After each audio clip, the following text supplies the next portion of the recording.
Sveiki, gyvi gravel nuotykių sekėjai. Ten važiuoja bičas su žaliapė, jisai ją toje jungs ir gali būti labai blogas garsas. Šiandien yra gegužės 30 diena. Po poros dienų startuoju vienose iš Gravelono serijos varžybų Vištytis Gravel. Kartu su manimi varžybas važiuoja ir keli komandžiokai, taip kad bus neblogas fake būrys. Po varžybų, kai visada naujas epizodas čia kanale ant Gravel, o kadangi tuo pačiu prasideda ir kalendorinė vasara, laikas šiam dviračiui mauti vasarinės padangas. Ir dar papildomai padaryti vieną nedidelį, bet labai svarbų upgrade'ą, apie jį vėliau. Galbūt jau matėte ankstesniuose epizoduose pastaruosius kelis mėnesius Lietuvoje, prieš tai keliaudamas po Kanarų salos, kai dalyvavome Vitraka Adventure varžybose, susimontavau ir naudojau Pirelli Cinturato Gravel M padangas. Čia veiksmas vyksta, nesustoja, žiauriai gerai. Kalbant apie padangas, tai esu išbandęs nemažai tikrai gamintojų produkcijos ir Schwalbe G1R, ir Tufos Vampero, Tufo Tondero, Conti, Terra Trailai, Terra Speedai. Pirelius šitos pasirinkau neatsitiktinai. Ispanijoje, kai keliavom, turėjau porą padangus propjovimų. Vietiniai ispanai, vieno iš didžiausių Tenerifės parduotuvių, parekomendavo būtent Cinturato Gravel M modelį, atvežė visi savo dviračius, parodė, kad patys tokie susimontavę, sakė labai geros, labai greitos, labai atsparios, sumontavo.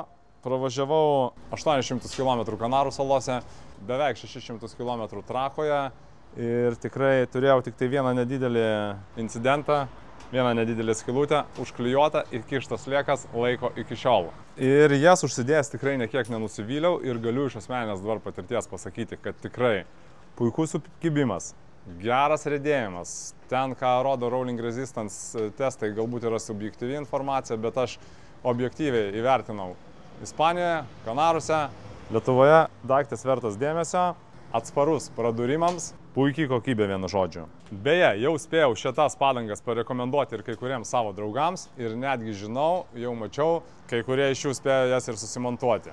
Bet kaip ir minėjau, atėjo vasara, norisi šiek tiek mažesnio protektoriaus, tikiuosi vasara nebus labai lietinga, tikiuosi nebus labai sausa ir yra dar vienas Pirelli modelis, kuris tinka tokiom labiau lietuviškom sąlygom vasarinėms, tai yra Pirelli Cinturato Gravel H. Šias padangas radau Trek Store Vilnius, atvariau pas juos į svečius, griebsiu nuo lentynos H modelį, varysiu į servisą ir kartu su mechaniku bandysim jas sumontuoti ant mano ratlankio. Beje, visiems žiūrintiems šitą video su kodu ant Gravel visoms Pirelli padangoms taikoma speciali nuolaida. Tai beje, kalbant apie Cinturato padangas, prie kiekvienos Gravel padangos yra po vieną raidelę S, M, H, RC ir panašiai. Tai tiesiog nusako padangos tipą. M yra Mixed Terrain, H yra Hardpack, kietai dangai, S yra Soft dangai, yra RC modelis. Deja, Lietuvoje kol kas nėra 45 mm pločio, 40-inių nenorėjau montuoti, nes esu nemažo svorio ir visada norisi didesnių, platesnių padangų. Taip, kad einam į vidų, griebiam padangos nuo lentynos ir montuosim.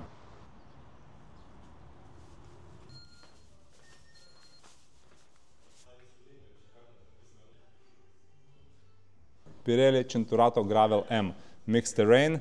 Kodėl tiko man Ispanijoje, nes yra Rocky parašyta, netaip tinkama racingui. M modelis, tai mišom dangom, žvyrui, žemėje visokiai, kai būna purvo, miško takams gerai, protektorius yra vidutinio aukščio, jis atviresnis, agresyvus šonai geresniam sukibimui, vienu žodžiu, tiesiog universalios padangos, aš ją galėčiau pavadinti tokiu all-rounderiu, all-seasonu. Gravel H. Skirta kietai, lygiai dangai, kitam žvyrui, asfaltui, suspaustai dangai. Matot, protektorius yra žemas, jis tankesnis. Jeigu jis tankesnis, reiškia mažesnis riedėjimo pasipriešinimas. Ir yra nemažai privalumų. Naudinga, kai gyveni mieste, jeigu reikia nuvažiuoti iki artimiausio gravelio, tai vis tiek važiuoja asfalto danga. Ant asfalto tada jinai važiuoja tyliau, šiek tiek galbūt efektyviau, kai važiuoja ilgus atstumus, taip kaip aš dalyvauju visokiose ultrose.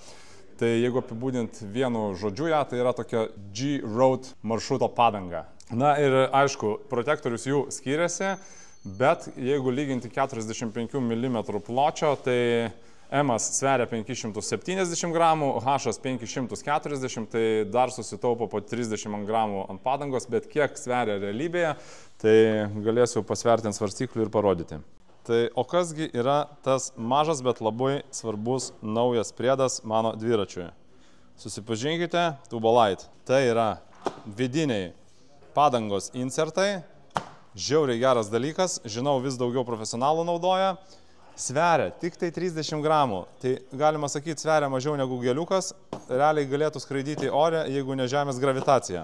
Ką duoda insertai? Leidžia važiuoti mažesnių slėgių, kai važiuoji mažesnių slėgių, reiškia turi daugiau sukibimo. Taip pat kitas svarbus dalykas, apsaugo ratlankį, tai reiškia, jeigu įsibėgėja gerai kalsite į borto kampą, tikimybė, kad suskaldysite ratlankį iškart yra mažesnė. Dar vienas dalykas. Saugo nuo pradūrimų. Nežinau, kiek tai tiesa, kiek tai marketinginis kleimas, viską tai galėsiu aš patikrinti asmeniškai. Įsidėjęs šituos Tubolite insertus, tikiuosi galėsiu dar drąsiau važiuoti per techniškesnės, pavojingesnės vietas. Ir žinoma, tikiuosi, kad nereikės pakelėse užsiimti padangų lopijimu, klijavimu, viliavimu, izoliacija, sliekų kaišymu ir panašiai. Griebiam padangas. 45 mm pločio. Turiu dabar visą pilną setupą, turiu padangas, turiu insertus, dar turiu Silka Ultimate sealantą. Kas yra tas sealantas? Sealantas lietuviškai yra hermetikas, sandariklis, kefyras, pienas ar kaip kiti ten jį bevadintų. Aukščiausios kokybės dalykas, tinka graveliam, tinka MTB, tinka plento dviratininkam, veikia greitai, užkemša skyles iki 6 mm, veikia net ir žemose temperatūrose, galima naudoti su CO2 ir jo galiojimo laikas rašoma yra 6 mėnesiai. Tai lietuviškos vasaros sezonui tikrai daugiau negu reikia. Viską griebiu ir varau pas meistrus į servisą. Įeidamas peržegnoju Lietuvos čempiono džersį ir dabar užsiimsim purvinais dalykėliais. Čia vyrai ne tik, kad jie dirba servise, bet dar jie ruošiasi dalyvauti ir Tour of Lithuania daugiadienėse varžybose. Klausyk, Martynai, kokie planai, kokie tikslai ir ko tikiesi? Pirma, nuvažiuoti. Nu, labai gerai būtų pabaigti. Kaip galvoji, žinau, Latvijos rinktinė dar bus, ar ne? Estijos. Estijos, tai kaip, lietuviai, latviai ar estai? Aišku, lietuviai. Labai norėtųsi tikėti, kad lietuviai. Taip kad kviečiam visus birželio 4-8 dienomis atvaryti, palaikyti Lietuvos rinktinę Klaipėdai, Tauragėj, Utenoj, Kėdainiuose ir žinoma paskutinę dieną finalinis etapas Vilniuje. O dabar viskas. Lupsim Gravel M ir montuosim Gravel H. Pasakyk, koks tavo vardas? Pijus. Pijau, labai gerai. Aš Antanas. Žiūrėk, kokia tvarka mes čia viską darysime. Tai paprasčiausiai išleidžiam orą iš padangos, nuspaudžiam šonus padangos, saugomės įlantą, nes gali išpūst. Kitą šoną nuspaudžiam. Ir tuomet eisim praustis rankų panašu. Wow, gražuolė. Ir iš išorės, ir iš vidaus. Iš išorės rudi šonai juodas protektorius, o viduje šiek tiek rūžavo atspalvio. Tikrai tiktų prie SEO komandos marškinėlių. Kai purškė, pradūrus nesimato. Plaunam? Taip, nuplausim seną įlantą, kadangi buvo milkytas irgi gan modernus įlantas, tai jis lengvai atsiplauna, nereiks čia šveist per kuo žaist. Taip, bet tavęs dar laukia surprizas, nes priekinę padangą man montavo Kanarų salose ir jie panaudojo radioaktyvųjį geltoną sealantą ir sakė saugotis drabužius, rūbus ir odą, nes gali pradeginti skyles, bet už tai labai gerai irgi užklijuoja. Šiaip tai realiai matau, kad vyrai tikrai profesionaliai dirba, nes naudoja visas tas pačias priemonės, kaip aš naudoju savo garaže. Netgi popierinis rankšluostis yra tas pats mėlynasis, labai geras, labai patogus. Lupam lauk padangą. Taip, lupam lauk padangą. Svarbu neprasileist, pažiūrėti, kuria pusė yra riedėjimas. Ar tai reiškia, kad aš nebegalėsiu važiuoti atbuliniu? Galimai. Greitai atbuliniu važiuoti nebepavyks. Tada yra rodiklytė ant padangos, jinai turėtų rodyti riedėjimo kryptį. Taip, ne visi tą žino, bet grožis yra labai svarbus dalykas. Maunam vieną pusę padangos. Dar naujas dalykas, šitas Tubolite insertas. Taip. Reikia neskubėti uždėti padangos, nes prieš tai reikia į vidų susidėti svarbius dalykėlius. Galim parodyti, kad jis labai lengvas, krenta kaip plunksna. Ir maunam kaip kamerą, būtent šitie turi du kantus viduje. Jos po vieną užkabinam už ratlankio. Išduok man paslapti, vis tiek greičiausiai tu prižiūri Venanto dviračius. Ar Venantas savo gravelėje yra susimontavęs šitos insertus? Kaip tu sakei? Man Venantas sakė, kad jis tikrai yra. Eisim, dursim ir pasižiūrėsim. Jis man sakė, reikia sudėti šitą. Imkite ir naudokitės patarimais Antano. Net Venantas ruošiasi kitą savaitę, pamatęs šį video, montuotis savo insertus. Prieš rašytoje. Iškart sakau, jeigu mes viską papasakosim į video, žmonės nustos eiti į servisus, pradės viską daryti patys. Bet yra labai gerai, kai žmonės išmoksta tą, nes būna dažnai tokios situacijos, kad varžybų metu ar kelionių metu kažkas atsitinka ir jie elementariai net nemoka įkišti slieko arba pasikeisti ventiliuko. Silka Ultimate Sealantą apie 60-80 ml. 45 padangom reikia visada negailėti, pilti apie 90, aš visada pilu daugiau, man geriau vežtis 20 gramų papildomo sealanto padangose, negu prakiūrus gauti čiurkšlę į nugarą ir tada ten nieko nebelieka, nebepadės neslikai. Bet dabar aš galėsiu turėti sealanto šiek tiek mažiau, nes visą tai man kompensuos insertai.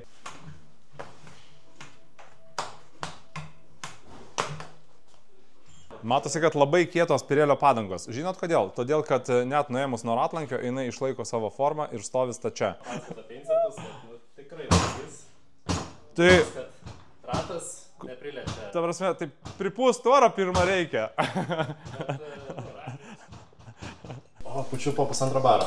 Šiaip tai aš esu storas, dėl to reikia pūsti ne 1,5 baro. Aš viską skaičiuoju PSI. Atsidariau Silko Tire kalkuliatorių.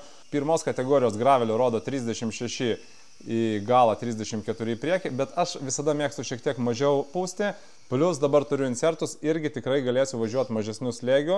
Bus biškai plokštesnė padanga, bus daugiau sukibimo, galėsiu geriau eiti į posūkius.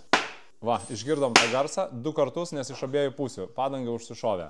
Aišku, viską irgi susimontavus naujus dalykus labai svarbu grožis, svarbu viską nuplauti, kad būtų švaru, kad blizgėtų, nes blizgesys, grožis yra greitis. Tikrai negalima vairuoti ir kalbėti telefonu ir netgi nelabai išeina kartais kalbėti telefonu ir reguliuoti stabdžių suportą. Opa, va čia va galit pamatyti, kad tikrai vidu yra radioaktyvu, jau sealantas yra ganėtinai padžiuvęs, nors čia buvo įpiltas prieš kokį mėnesį. Aha, dar skysto šiek tiek yra. Kuo skiriasi šitas geltonas ir Silka? Silka savyje turi tokių nedidelių plaušo gabalėlių ir būtent tie plaušo gabalėliai kartu su pačiu sealantu bėgdami per pradurtą skylutę jie ją užkemša. Kol meistrai daro savo darbus, atnešė Gražino čia sutvarkytą kavos aparatą, reikia dar būtinai išsivirti vieną kavelę ir tada eisim stebėti toliau, kaip jie tenais daro savo darbą. Šaunam dvigubą. Iki tiek sudėtingas šitas geltonas sealantas, kad aš spėjau nueiti išsivirti dvigubą espreso, o sealantas senasis vis dar ant ratlankio. Tie ir priekinės padangos eilė. Darom viską lygiai taip pat, tik žymiai kruopščiau. Kodėl? O todėl, kad priekinė padanga visada važiuoja priekyje ir jinai turi būti dvigubai saugesnė. Aš tai kaip pilu sealantą, aš tai dirbu tai kaip gydytojas. Naudoju visada švirkštą ir būnu apsirėdęs baltą chalatą. Čianais vyrai nesismulkina, dirba apsirengę juodai, klasiškai taip, kaip mokė Karlas Lagerfeldas. Nenoriu užsišauti, eisiu pasižiūrėsiu, kieno gamybos kompresorių naudoja. Gali būti, kad kinietiškas ir dėl to silpnas. Milžiniškas kiekis dviračių kompresoriaus rasti neįmanoma. Klausom, turim išgirsti dar vieną spraktelėjimą. Darom tą patį, viską nuplaunam. Ką darai? Kur švilpia? Įpilus sealantą ir uždėjus naują padangą labai svarbu pastuksenti tam, kad jisai ten gerai visus tarpus pakliūtų. Tiesa, dar turiu vieną labai svarbų dalyką. Dar viena vyšnaitė ant torto. Naujasis Wahoo Rome V3 modelis į trasą. Ką tik iš gamyklos, pilnai pakrautas, šviežias, naujas ir jau su visomis mano trasomis jame. Iki šiol visada naudojau patį mažiausią modelį Bolt. V2 turėjau, visuomet pilnai jo užtekdavo, bet atėjo laikas atsinaujinti ir šį kartą pasirinkau Rome modelį. Apie Wahoo Rome V3 irgi detaliau papasakosiu sekančiuose epizoduose.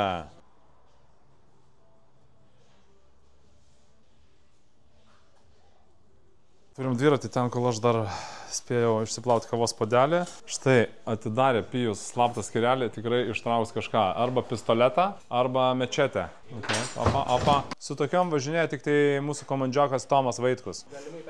Galimai persišviečia, jo. Čia mes kol viską chimičinam, atėjo mūsų frenemis su peiliuku. Giedrius, ką tu čia darysi? Rušiuosi baikai, pjaustau šitas konkurentų padangas. Supratau, žiauriai gerai. Linkime jums visiems baikininkams be baikų, be šmaikų. Yra antiek glaudi ir maža visa šita dviračių bendruomenė, kad čia važiuos Tour of Lithuania. Čia prižiūrės Tour of Lithuania visus dviračius. Čia tuo pačiu metu važiuos į baiką, dar aš važiuosiu į Vištytį, vienu žodžiu, ir visi galų gale susitiksime ten pat, birželio 8 dieną, kur? Prie Balto tilto. Atvarykite visi. Oh yeah, Vilnius in the house. Naujosios padangos sumontuotos, insertai viduje. Prasukam, kad gerai išsivaikščiotų.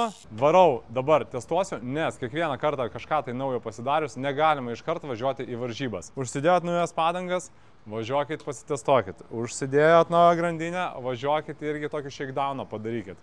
Nes jeigu nuvažiuosite į varžybą su naujais dalykėliais, gali atsitikti taip, kad vidurį varžybų trasos paims kas nors nukris, išsileis, atsisuks ir panašiai. Oras geras, poryt vasara, poryt Vištytis. Taigi, iki susitikimo sekančiose epizoduose arba ant gravel. Dar čia prie Trextoro yra žiauriai geras dalykas. Kol filmavau šitą epizodą, prie šito prietaiso rinkinių, kuriame yra pompa, yra įvairių raktų, yra kitokių raktų, yra, vienu žodžiu, viskas, ko gali prireikti dviračio priežiūrai. Čia buvo atvažiavę, nežinau, gal 10 dviratininkų, kurie prisipūsdavo padangas, kažką tai pasireguliuodavo, kažką tai prisiverždavo. Labai geras dalykas ir labai geras pavyzdys kitiems.